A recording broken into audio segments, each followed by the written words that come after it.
Roanoke. This awesome story is written by KillerHawk1.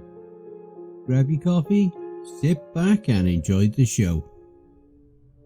In the year of our Lord, 1587, celebration filled the spring air for the good people of Roanoke colony. Winter had been unyielding once again, and the menace of war with the Spanish had severed much needed replenishments of goods and supplies. They were England's earliest endeavours at the establishment of a permanent settlement in the Americas, and alone were they, lone and isolated. Tested was their resolve of heart and faith in God. Eventually the days grew longer, and the last of the snow had melted away. Come spring, none of the 117 colonists had perished, and in fact, the valiant people were thriving and prospering in this brave new world. Memories of hardship and trials were absent from tongue and thought this warm day. Today was about triumph and victory. The rugged and savage land had not overcome their determination of will and manifestation of destiny. Today was a day of honour, heralded with a feast in which all would take part, from tables placed outside along the town's edge. It was a time to congregate and make merry with their brother and neighbour. Offerings of thanks would be given to God, and cups of wine would be raised to the Queen. Men bellowed in laughter, women giggled amongst themselves, and children ran and played throughout the settlement. All was good in the world that day. A little boy's voice sang out from the tree line of the forest that sat east of town. The voice of Caleb called out, "Mummy, Mummy, I caught him! He is mine! I caught him!" At the sound of her son's voice, Priscilla's lips thinned with irritation. Once could not a single day come to pass in which the little waif would not cause me embarrassment, she thought to herself. Priscilla felt a mixture of guilt and disdain every time she looked upon the child, for she had married young into the Oakenshaw family, and not for love, but for necessity. Plucked from the busy streets of Cambridge by her adventurous husband, she despised Richard for the life he chose for her, given the fact that he did not even have the courtesy to remain among the living long enough to ensure his expecting wife could escape this savage wilderness. In bitterness, she alone bore the responsibility of parenthood. She held fast to the belief that never had there been a more disobedient child than Caleb. As the boy grew from an infant, he became such an odd and unusual child. No interest had he in the goings-on around him, and mostly dwelt in the inner world of his own making. Other than frequent outbursts of tantrums, little emotion was shown or shared by Caleb. Was it her fault bonds of motherly affection did not form? Thought Priscilla. Did not turn or even acknowledge the callings of the voice, and continued her duties of setting the tables and conversing with the other women. She ignored the curious glances over her shoulder and the looks of pity that fell upon her. A scream arose from the crowd. The murmurs of talk and conversation instantly came to a halt. All attention had come to rest on the forest's edge. With a hop and a skip, the childlike figure broke through the tree line and onto the grassy field, separating the colony from the forest's edge. It grew closer with long proud skips through the grass. The people saw what approached. Mothers grabbed their children, and men stood fast to protect their family. It was sickly pale and emaciated. Skin drooped and hung loosely from its bones, forming striations of sagging flesh, swaying to and fro. Ropey white hair clumped together upon its head. Patches of shiny red flesh glistened in the sun where hair had been torn from root. The eyes stretched wide and protruded from its skull, and held the consistency of soup or pottage gone cold. It gazed absently past the horizon with cloudy blue and white pupils that were large and dilated. As it approached, the putrid smell of its ravaged flesh intensified. Once reaching the town's edge, the creature continued its hopping from one foot to the next. I caught him. He's mine. He's mine. I won't give him back. He's mine. He's mine. He's mine. It chanted. The small creature held its two gaunt arms high above its head with its hands cupped together, much like how a child would hold a butterfly caught in mid-flight. Another scream pierced the air, and others gasped for realization to come crashing down on all who bore witness. It fell heavy on their hearts and filled each with dread. But despite its deformities and gruesome appearance, this was no spawn from Satan's seed. There was no doubt to the impossible truth. This in fact was their very own Caleb. The sky above the forest darkened, and clouds of the deepest purple, blue and green spilled out from a single point in the heavens. It bled out from the firmament like a stab wound and gathered in ominous shapes and formations. The clouds poured out with such force. It gave the appearance of a vast body of turbulent water churning above the forest. Luminescent flashes of green and white glowed from within. The silence was stunning as the clouds continued to bubble and boil. The expansion of clouds soon quieted and came to a stop. All was still, but the air was electrified with the anticipation of the approach of something. A loud crash of thunder rolled out of the heavens, frightening the masses. The echo of its rumble lingered in the air until it slowly faded. Then another clap boomed overhead. Panic gripped the people, but this was no thunder that roared overhead. This was different. The low, mournful tone was too profound to be of nature's making.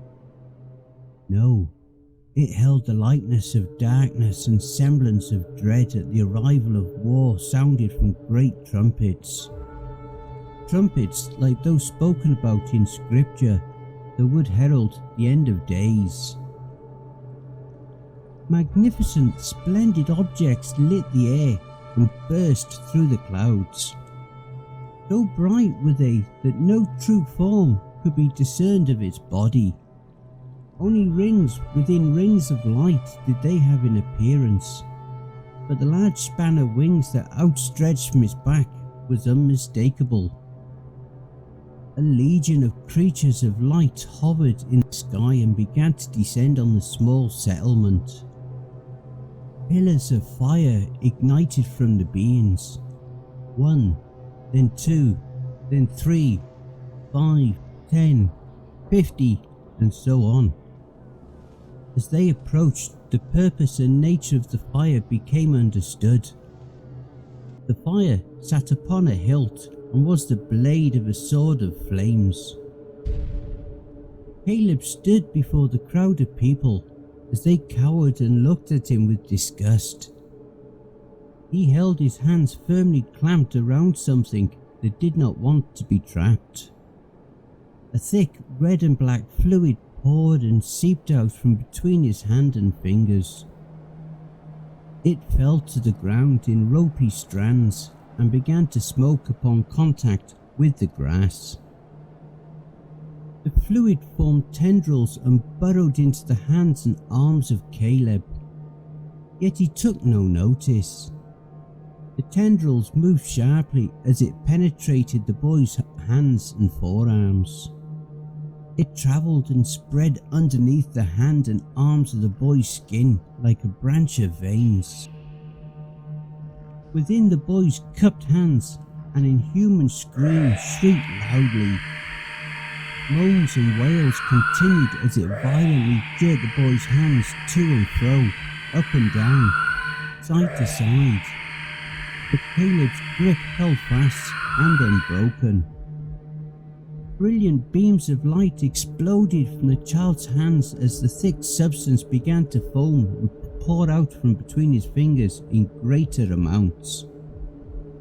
Those unfortunate souls who had looked directly into the light were paralysed from the flash. Their heads snapped upwards towards the sky and their mouths opened wide with the sound of a loud death rattle.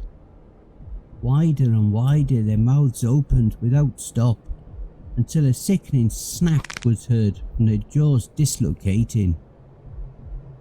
With a stiff and rigid body, they remained frozen in place until their eyes bulged and shot high into the air, landing on the ground with a sickening plop. The beings of light took formation on the green, grassy field just outside of the settlement. The rings of light that obscured its body were not soft and curved ribbons and streams. They were jagged and pointed halos of razors and blades. These were creatures of war and death. Those who remained and had not fled behind the town's high yet feeble wooden wall gasped in terror and awe at the creatures of light. Between them danced the jubilant Caleb, still chanting his words. He's mine, he's mine. Now insane and blind, his entire body interwoven with the wiggling, bloody tendrils that entered and exited his skin, orifices, mouth, ears and eyes. One of the creatures of light came forward and glided toward Caleb. It hovered over the small boy, and a beautiful melody began to flow from the being. Caleb immediately stopped and listened intently to the sound. Was this how these giants communicated? The people watched as Caleb cocked his head to the side and appeared to find the melody soothing and pleasing.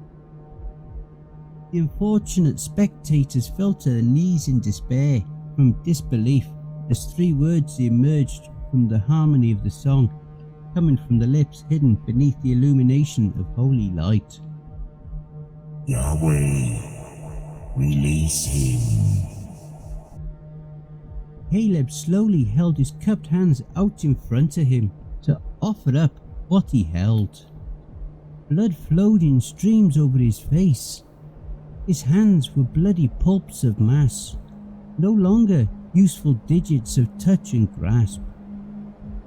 As the giant creature approached, a mischievous grin of a naughty little boy formed on his lips through the wiggling root-like fingers writhing from within his mouth. He said with a low hiss, You can't have him, he's mine. If I can't keep him, then you can't have him either. Caleb clapped his hands together, crushing whatever he held in the space between his palms. A deafening scream of agony rung loud, and the reddish-black fluid sprayed out with such force it coated both men and creatures of light. The substance ate away both flesh of men and auras of light immediately upon contact. With flames from swords raised high and the war cry of pure angelic hatred and rage, the creatures of light charged into the settlement of Roanoke colony. In the year of our Lord, 1590, the first of the delayed supply ships arrived upon the shores of Roanoke Island to find not a single living soul. In its 3-year absence, no evidence of war, famine, or any other possible reason for the colony's complete disappearance could be deduced. Instructed were the people to leave a marking in the form of a Maltese cross to signal any who would come for them that misfortune had fallen on the town. Instead, only the random word Croatoan was discovered scribbled on a discarded plank of wood. What had once been a thriving settlement of sturdy thatched roof cottages of 1- and 2-story habitats were no more. First presence of the English Empire in the New World shone through with the efforts of these 117 people had left no mark or clue of the fate that had befell them. A crudely built fort surrounding the former settlement was all that gave a hint of the past presence of the colonists. And upon a post of wood, bleached white as snow and surrounded by earth, dead and burned black, was found to hold the only clue that remained. Scorched and carved deep, a single word of 3 letters could be seen. No meaning was known and remains a mystery to this very day. Carved were the letters C-R-O.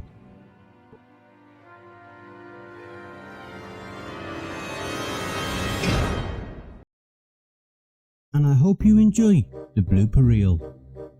Today was a day of honour, heralded with a feast in which all would take part, and tables placed at... Today was a day of honour, heralded with a feast in which all who would take part, and tables placed alongside... Today was a day of honour, heralded with a feast in which all... Fuck's sake. Little boy's van, given the fact that he did not even make. He held fast to the belief that never had there been a day more. It grew longer. Skin drooped and hung loosely from it.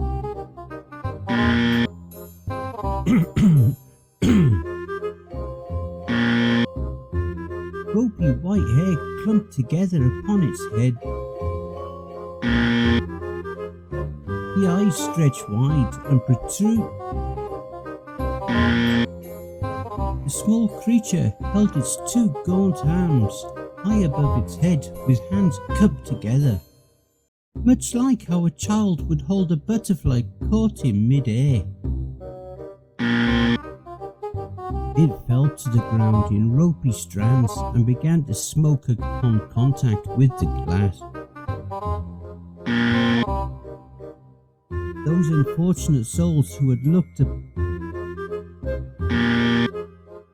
the beings of light took formation on the grass. One of the creatures of light came forward and glided towards Kate. It hovered over the small boy, and a beautiful melody began to flow from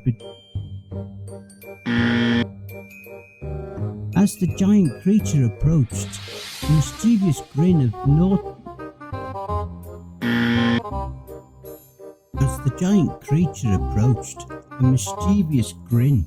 a naughty little boy formed on his lips through the wiggling root-like fingers, rising. A deafening scream of agony rung loud, and the reddish-black fluid sprayed out. In the year of our Lord, 1590, the first of the delayed supply instructed were the people to leave a marking in the form of a Maltese cross to signal any who would come for them.